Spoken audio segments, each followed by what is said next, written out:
안녕하세요. HLB가 어제는 엄청나게 하락을 했었는데 시장도 같이 하락을 했었죠. 그리고 오늘은 다시 반등을 해서 5%대에서 거래가 되고 있습니다. 아마 많은 분들이 HLB 일정에 대해서 알고 계시겠지만은 한 번 더 보도록 하겠습니다.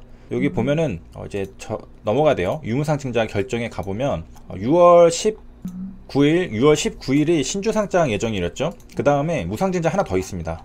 내려가서 보면은 무상증자에 신주배정 기준일이 있고 그 다음에 신주 상장 예정일이 있습니다. 그게 6월 23일입니다. 그러니까 요약을 하면은 유상 증자는 신주가 상장되는 일이 6월 19일이고요. 무상 증자는 신주가 상장되는 일이 6월 23일입니다. 그러니까 4일 차이로 유상 증자, 무상 증자, 신주가 상장된다는 거죠. 과거에 헬릭스미스는 어땠는지 한번 같이 보도록 하겠습니다. 헬릭스미스도 무상증자를 했는데요. 여기 권리락이 적혀있는 걸 볼 수가 있죠. 권리락이 발생했습니다. 2020년 4월 22일 헬릭스미스는 악재가 떠가지고 이렇게 내려왔던 적이 있죠. 신라젠도 이랬던 모습이 있었고 HLB도 이랬던 모습이 있었지만은 HLB는 내려왔다가 쭉 올라갔었죠. 자, 아무튼 4월 22일로 가보도록 하겠습니다. 2020년 4월 22일 여기 권리락이 찍혀있죠. 20% 마이너스. 자, 이걸 보고 이제 추론할 수 있는 거는 4월 20일이니까 이 다음날 4월 23일이 예정일이었을 겁니다. 결제일 기준, 그리고 거래일 기준으로는 4월 21일이었을 테고요. 자, 실제로 맞는지 보겠습니다. 무상증자 결정이 나왔죠. 무상증자 결정이 나왔고 4월 23일이 신주배정 기준일이 되었습니다. 보면은 4월 23일이 맞죠? 목요일. 그러니까 4월 21일에 매수를 하고 있어야지 다음날 무상증자를 받을 수 있고, 그러면 이제 얼마를 받았냐? 한 주당 0.25를 받았습니다. HLB가 0.1이었으니까 한 2.5배 정도 더 높죠. 헬릭스미스가. 그 다음에 이제 우리가 보려고 하는 신주의 상장 예정일을 보겠습니다. 2010년 5월 15일까지 이제 신주 상장 예정일인데 여기가 어떻게 주가가 움직였는지 한번 이제 보도록 하겠습니다. 여기가 권리락이고요. 그 다음날부터 이제 주가가 움직이는데, 물론 이제 HLB랑 헬릭스미스의 차이점은 각자 이제 생각을 하셔서 주가를 보셔야 될 것 같습니다. 이렇게 됐고요. 그 다음에 이제 5월 13일입니다. 이날이 5월 12일, 5월 13일, 그리고 5월 14일, 그리고 5월 15일이 왔습니다. 5월 15일에 시가가 마이너스 0.15, 저가가 마이너스 6%, 종가가 대략 4.5%에서 끝났습니다. 그리고 이게 뜬 날은 무상증자가 적혀있죠, 위에 글씨로. 그러면은 이제 이 다음 날에는 이제 또 어떻게 주가가 흘러갔을까, 그걸 한번 같이 보도록 하겠습니다. 올랐죠. 양봉이 한번 나왔고, 그 다음 주가입니다. 그래서 요약을 해드리면은 여기가 이제 권리락 날이었고요. 그리고 무상증자 이제 신주 상장된 날, 그리고 그 이후 주가 흐름입니다. 그 다음에 이제 헬릭스미스 공시 보면 파생상품 거래 손실 발생 이렇게 있는데요. 자기자본 대비 5% 정도 발생했다라고 합니다. 이건 무슨 말이냐면은 1분기 결산 시, 이게 5월 18일이니까 1분기는 1, 2, 3월이죠. 3월까지 이제 결산을 하는데 파생 금융부채, 전환사채랑 관련이 있는 거예요. 이게 평가손실 인식했습니다. 무슨 말이냐면은 여기가 핵심인데, 2018년 9월 19일에 그리고 2020년 2월 21일에 헬릭스미스는 3호 전환사채를 발행을 했습니다. 그런데 이게 주가가 이렇게 떨어지면은 리픽싱이라고 전환가액이 조정이 되잖아요. 이거에 따라서 전환권을 이제 조정해 주는데, 그거에 따라서 이제 누군가는 이제 손해를 보잖아요. 전환권을 조정받는 투자자는 이득을 보는 거고, 그거에 이제 파생 금융부채 회계 처리를 했다라는 겁니다.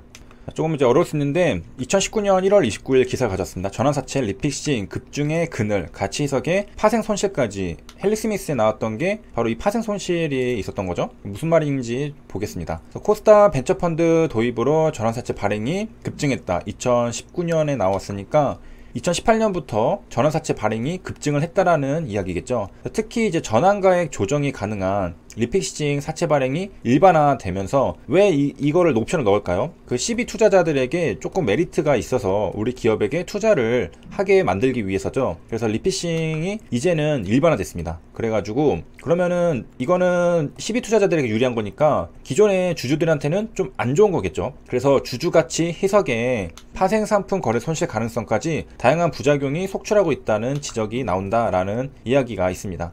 그래서 이제 29일 자본시장연구원에 따르면 2018년 전환사채 발행 건수는 전년 대비 2배 가까이 늘었다라고 했고요. 전환사채 발행 확대를 이끈 것은 바로 코스닥 벤처펀드의 도입이라고 합니다. 이 코스닥 벤처펀드는 전체 자산의 15%를 벤처기업 신주에 투자해야 하는데요. 전환사채나 신주인수권 부사채 등이 신주 의무 투자 비율을 충족시키는데 유리하게 작용하면서 사채 발행이 급증했다. 그러니까 신주에 투자를 해야 되는데 CB나 BW도 인정을 해준다라는 거죠. 그래서 15%를 아 이거 그냥 주식 사면은 떨어지면은 손실 볼 수 있으니까 그냥 CB나 BW로 가지고 있자라고 생각을 했던 것 같습니다. 그리고 2018년에 주가 하락들이 이제 일어났잖아요. 그래서 전환사채 조정 건수가 증가를 했다고 하는데 1,000건을 넘어섰다고 합니다. 횟수에 또 제한이 없어가지고 급락이 계속되면은 계속해서 전환이 되는 거죠. 전환가액 공정 공시 건수를 보니까 여기서부터 이렇게 쭉 이렇게 올라오는 2017, 18년 코스닥이 특히 많죠. 코스닥이 특히 많은 걸 알 수가 있습니다. 기존 주주한테 불리한 건 뭐냐? 신규 상장하는 주식수가 증가를 하죠. 그러면 기존 주주의 주식 가치는 당연히 수량이 늘어나니까 감소하게 되고요. 자, 여기 예를 들었는데 1만원, 전환가액 1만원인 게 주가가 떨어져서 리피싱 돼서 5천원을 하락했습니다. 2분의 1 토막이 났어요. 그러면 수량은 2배가 늘어나겠죠. 그래서 100만 주의 신주가 발행이 돼가지고 기존 주주들에게는 조금 안 좋다. 자, 그 다음에 이제 헬릭스미스 공시에 나왔던 현행 회계 기준으로는 리피싱 조건이 있는 전환사채, 전환권 대가. 이거는 누군가 이제 CB 투자자를 이득을 봤으니까 누군가는 손실을 봐야 되는 거잖아요. 이거에 회사에서 파생상품 부채로 분류를 하고요. 전환권을 공정가치로 평가한다라고 했습니다. 리피싱이 된 다음에 주가가 다시 오르면은 전환권 가치는 상승하죠. 그럼 그 차익은 누가 먹느냐? 이 차익은 CB 투자자가 먹는 겁니다. 이거는 회사가 돈을 더 안 줘도 되는 게 아니라 리피싱 된 가격에서 여기까지 오르는 차익을 CB 투자자가 먹기 때문에 누군가는 그 손실을 보는 건데 그 차액을 파생상품 손실로 회계 처리하기 때문에 현금 유출이 없어도 기업의 손실이 발생할 수 있다는 사실입니다. 그래서 2018년 거래소에서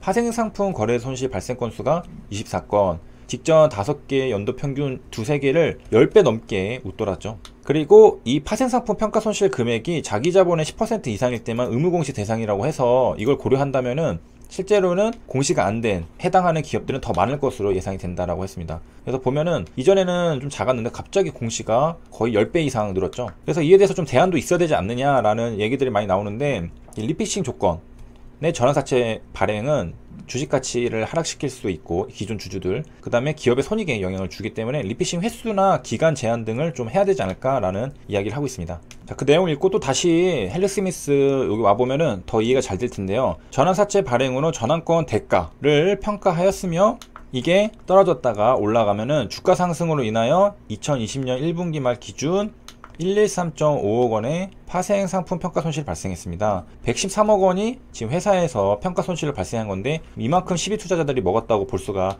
있겠죠. 회사는 아무것도 하지 않았지만은 이게 전환사채가 발행됐던 게 주가가 오르면서 손실이 생기게 된 거죠. 또 사례 하나를 더 보겠습니다. 11호 자금 조달했다가 주가가 오르면 평가 손실 왜? 라는 건데요. 2019년 1월 10일입니다. 그러니까 이 당시에 이런 게 많았어요. 리피싱 조항이 있다면 주가 상승 시 평가 손실을 처리해야 한다라는 내용인데요. FPCB 생산하는 코스닥 기업 시노펙스의 사례입니다. 지난해 매출이 이렇게 늘고 영업이익이 248억 원, 실적이 잘 나왔는데 최종 결산에서는 신기하게도 이 영업이익 248억이 당기 순손실 225억 원으로 적자 전환을 한 겁니다. 이게 어떻게 된 일인가 라고 하니까 한 단기 순이익은 한 100억 정도가 났던 것 같아요. 100억 정도가 났는데 회사가 6월에 발행한 전환사채가 있습니다.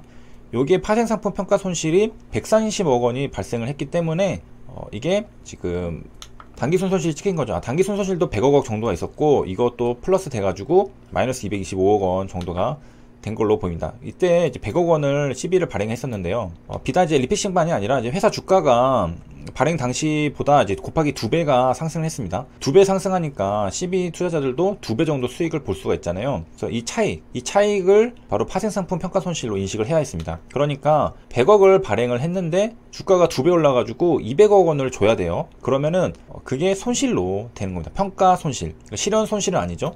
평가 손실이 130억 발생을 해가지고 이게 단기순 손실로 처리가 된 겁니다. 그 다음에 또 하나 뭐가 있냐면은 이제 테슬라 1호로 코스닥에 상장한 카페24의 주가도 곱하기 2배가 상승했습니다. 그러면은 아까랑 비슷하게 만약에 CB나 BW 발행한 게 있다면은 또 평가 손실이 찍히겠구나 라고 할 수 있겠죠. 그래서 6만원이었던 게 이제 10만원까지 올라갔다고 하는데 내려가 보면은 임직원들은 마음 편하게 주가 상승 즐기지 못하고 있다. 왜냐? 이 회사에서 발행한 275억 원 규모의 BW가 있기 때문이라고 합니다. 그래서 BW를 발행을 한 건데 2017년 8월 16일 스마일 게이트 이거 펀드 이런 대상으로 BW 275억 원을 발행했다. 내역을 보면은 7만원에 했는데 이게 57,000원을 리피싱이 됐고 그 다음에 보면은 2018년 8월 17일에 신주인수권 전액 행사되었다라고 공시가 또 나와 있죠. 그래서 이 BW도 파생상품으로 인식되기 때문에 주가가 상승하면은 파생상품 평가손실로 인식을 해야 하는 문제입니다. 그러니까 요약을 하면은 CB랑 BW를 발행했는데 주가가 오르면은 이거는 파생상품으로 인식이 되기 때문에 재무제표상의 단기 순손실로 인식이 됩니다. 그리고 셀트리온도 CB 발행으로 인해서 500억 원이 넘는 평가 손실이 반영하기도 했다고 합니다. 이거는 이제 곧바로 현금이 유출되는 건 아니라서 장부상 발생하는 손실이지만은 이게 평가 손실로 일단은 반영을 한다는 거고, 회계사들조차 이 미전한 CB를 파생상품 평가 손실로 인식해야 한다는 사실을 모르는 경우가 적지 않다고 합니다. 그러니까 투자자들은 더 모를 가능성이 높겠죠. 회계사조차 모를 때가 있다고 하니까. 여기까지 알아봤고요. 시청해주셔서 감사합니다.